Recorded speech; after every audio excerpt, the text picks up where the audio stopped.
Hello, my name is Sabrina Woodruff and I'm the superintendent of Greeneview Schools. With the ballot issue on March 19th, this is the third in a series of short video clips that address some of the questions and feedback that came up in November. One item that people asked about was the co-funded project. What do we actually mean when we say co-funded project? What determines what is co-funded and what isn't? Let's see if we can clear that up. The Ohio Facilities Construction Commission, the OFCC, manages Ohio's school facility programs, providing support for the construction and renovation of public K-12 schools. As such, the OFCC is specific about what spaces they will and won't fund.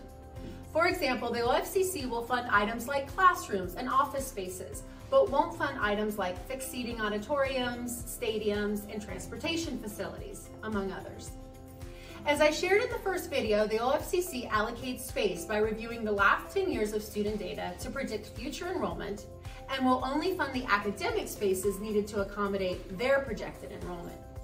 That said, we are ultimately the ones who live in this space and know from experience what is necessary for us to best meet the needs of our students.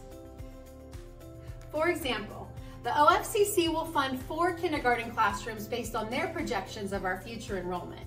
What we know to be true, however, is that 5 kindergarten classrooms have historically better met the needs of our students, so that additional classroom space is included in the project, but is not part of the co-funded portion.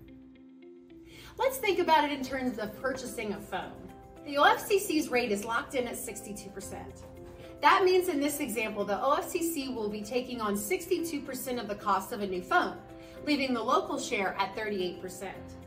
While the standard storage space of an iPhone starts at 128 gigs, we know from experience that we need 256 gigabytes of storage. So even though the OFCC won't fund the difference between the increased storage space, leaving us to take on 100% of that cost, we know that that increased storage space makes a tangible difference in our day-to-day practices. The OFCC has shared that the average cost per square foot has risen 42% since 2019, with the cost per square foot in 2024 estimated at approximately $370 per square foot, which is an additional $20 per square foot over the average cost in 2023. It's fair to assume that costs will continue to rise, maybe not as rapidly, but costs are unlikely to decrease.